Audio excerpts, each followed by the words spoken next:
Eh bien, salut à tous, bande d'hérétiques. Vous ne l'aurez peut-être pas remarqué, mais lors des précédents épisodes du Lexicanum, j'ai mentionné de façon très évasive le Warp. Ouais, je l'ai mentionné de façon très évasive, car ce truc, c'est quand même un beau bordel.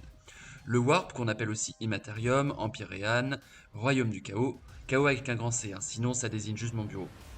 Ouais, faut que je range, parce que là, c'est un grand n'importe quoi. Ou encore Ether, non, ça ne se sniffe pas et pose ce flacon de colle. C'est une dimension parallèle à notre univers matériel. Et, disons-le clairement, c'est le dépaysement assuré. C'est une dimension uniquement composée d'énergie psychique. Le temps y est une notion très très relative, et les dimensions sont complètement sans dessus-dessous.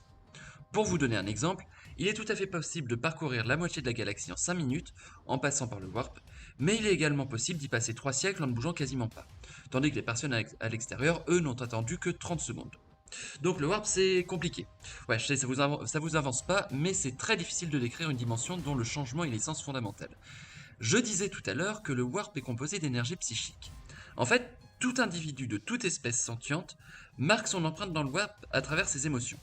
Sauf les taux, ce qui viendrait effectivement renforcer l'hypothèse disant qu'ils auraient subi un lavage de cerveau. Bon, d'accord, mais les démons dans tout ça. Attendez un peu, j'y viens. À la base, le warp, c'est pas une dimension nocive ou malveillante en soi, c'est une dimension qui est complètement neutre. Euh, mais c'est une dimension qui se nourrit des émotions des êtres sentients de la galaxie. Or, dans la galaxie, il y a une espèce qui possède une très puissante résonance dans le warp. Et ouais, je veux bien parler de nous, petits humains que nous sommes. Et l'humanité, il y a une chose qu'elle fait très bien depuis le début de son existence, c'est foutre la merde.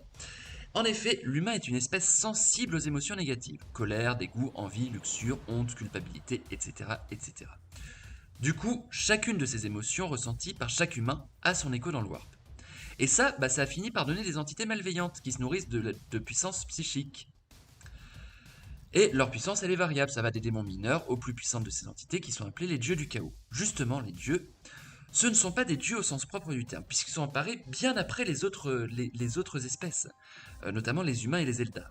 Ce sont en fait des entités extrêmement puissantes dans le Warp, qui sont reliées à des émotions particulièrement violentes. Ils sont aujourd'hui au nombre de 4, Korn, Nurgle, Tzeentch et Slanesh. Commençons par Korn. Korn, c'est le dieu de la violence, de la haine et du carnage. Il est la toute première, on dit en tout cas qu'il est la toute première divinité du chaos à être apparue en se nourrissant des guerres humaines incessantes. Il est souvent représenté par une créature humanoïde à la peau rouge, portant une armure dorée, une armure ornée de crânes de ses victimes, et assis sur un trône de bronze surmontant une montagne de crânes. Bon, en gros, c'est le genre de gars qu'on n'a pas trop envie d'énerver, de toute façon, il fait ça très bien tout seul.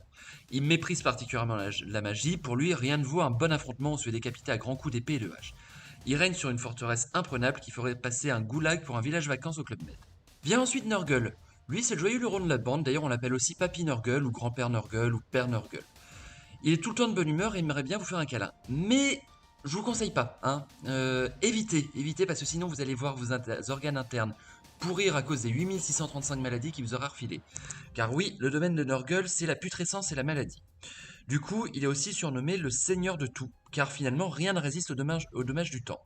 Perso, je trouve que c'est un peu de la triche et qu'il se la joue un peu, mais on m'a pas demandé mon avis. Et en fait, s'il est tout le temps de bonne humeur, c'est surtout parce que c'est un gros sociopathe. Bah oui, il pense que les cris d'agonie de ses victimes sont des louanges le remerciant. C'est spécial quand même, admettez. Quant à son apparence physique, bon, vous voulez vraiment que je vous en parle?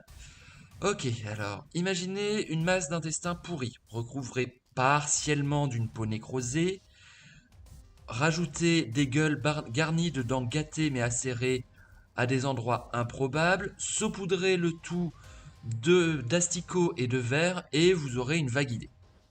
Ah oui, et Papy Nurgle, il a un petit passe-temps. Il adore se servir d'Isha, la déesse Ildar de la guérison, pour tester les maladies qu'il vient de créer. Quand je vous dis que c'est un sociopathe.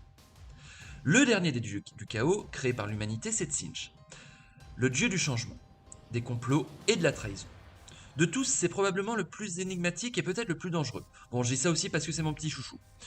Est-ce que vous avez déjà joué aux échecs? Ça vous énerve quand votre adversaire vous regarde, un sourire narco aux lèvres, en disant Ah, t'es mat en 3 tours, toi. Tzeentch, c'est un peu ce pote-là. Sauf qu'il vous dit ça au premier tour. Hein, il a toujours 36 coups d'avance sur tout le monde, il adore intriguer et il adore foutre le sbeul dans le plan des autres dieux du chaos. Même parfois dans ses propres plans. Hein, c'est un peu en mode de toute façon, si mon plan échoue, c'était prévu, et si ça réussit, ça me fait gagner en puissance, donc tant mieux. Euh, Donc cherchez pas, hein. De toute façon, Tzeentch, il est compliqué. Son domaine, ça s'appelle le dédale de Tzeentch, au milieu duquel trône la forteresse impossible. Juste le fait de le regarder suffirait à vous rendre fou. L'architecture change en permanence, formant des structures grotesques défiant les lois les plus élémentaires de la physique. En fait, Tzeentch, c'est un peu le Cthulhu du monde de Warhammer 40 000, je trouve. Si vous avez bien compté, vous allez me dire, mais attends, tu nous as dit que Tzeentch a été le dernier créé. Mais t'en as cité que 3 là, il est où le dernier? Tout à fait, je ne le nie pas. Mais j'ai dit le dernier créé par l'humanité. Le petit genou de la bande, ce sont les Eldar qui l'ont créé. Et ouais, pour une fois qu'on n'est pas responsable de toute la merde de l'univers. Bon, encore une fois, il y aura une vidéo complète qui parlera des Eldar, mais pour la faire courte, les Eldar, qui étaient à l'époque la race dominante de la galaxie avant l'avènement de l'Imperium, étaient devenus complètement décadents. Attention, quand je dis complètement décadents, je parle pas d'une petite beuverie entre potes, hein. On parle de siècles d'orgie non-stop, avec sacrifice Eldar, etc., etc. Donc toutes ces émotions débridées ont donné naissance à Slaanesh. Et en naissant, il a wipe en un instant la quasi-totalité des Eldar, sauf ceux qui étaient suffisamment loin, tout en dévorant leurs âmes. Et il a fait apparaître du même coup l'œil de la terreur. L'œil de la terreur, c'est une tempête warp permanente qui est située dans le secteur cadien, puisque d'ailleurs la planète Cadia gardait une des rares sorties de l'œil, enfin la seule sortie de l'œil de la terreur. Bon, là vous allez me dire, bon d'accord, c'est pas cool au niveau de sa naissance, mais il y est pas tellement pour grand chose. Et puis bon, un dieu qui veut uniquement le plaisir éternel, moi je signe. Ouais, alors, attendez un petit peu avant de signer, hein, signez pas trop vite. Euh, Parce que Slanesh, c'est pas vraiment le genre à se soucier de votre plaisir. Plutôt de se soucier uniquement du sien. S'il lui prend l'envie de vous torturer pendant 47 ans, il va pas hésiter une seule seconde. Donc, les plaisirs, ouais, mais c'est souvent un sens unique et faut aimer le cuir. Physiquement, Slanesh peut aussi bien être mâle, femelle, hermaphrodite ou asexué. Bizarrement, il n'est pas fan de la dernière forme. Hein. Je comprends pas trop pourquoi. Et il règne sur un domaine qui est appelé le Palais des Délices, où sont données des orgies quotidiennes, voire permanentes, et des plaisirs absolument immondes. Bref, bien entendu, chacun de ces dieux commande à des légions entières de démons et de bêtes démoniaques, sinon c'est pas drôle, qui vont parfois faire des incursions dans le monde matériel. Et c'est là que ça se gâte, parce que bon, lorsqu'ils sont un barbecue chipolata dans votre jardin, ils sont plutôt en mode Ramsay Bolton pour les chipots, si vous voyez ce que je veux dire. Ah, on me signale à l'oreillette que si je commence à mélanger les univers, ça va pas le faire. Bref, revenons donc dans l'univers Warhammer 40K. Mais le warp, c'est pas seulement une source de danger infini. Même si, quand même, ça se pose là. C'est aussi un excellent moyen de transport. Enfin, excellent, si on craint pas de se faire annihiler par des entités psychiques malveillantes ou de se perdre 3 siècles dans l'immatérium, mais globalement, ça marche plutôt pas trop mal. L'humanité, par exemple, utilise depuis le Moyen-Âge technologique des champs de Geller. En gros, ce sont des champs de force psychique qui protègent les vaisseaux des entités du warp. Pour se diriger, par contre, c'est une autre paire de manches. En gros, les vaisseaux surfent sur les courants d'énergie du warp avant de ressortir dans l'espace matériel. Imaginez qu'ils font des bonds comme ça en surfant de courant en courant. Pour ça, l'Imperium fait appel à des navigateurs. Ce sont en fait des humains mutants. C'est d'ailleurs un des seuls types de mutants qui est toléré par l'Imperium. Tu m'étonnes, vu qu'ils sont complètement indispensables à leur survie. Ces mutants peuvent ressentir les courants de l'immatérium. Et ensuite, ils se repèrent grâce à l'Astronomican. L'Astronomican, c'est un phare psychique. Il a été généré et entretenu par l'empereur himself durant des millénaires.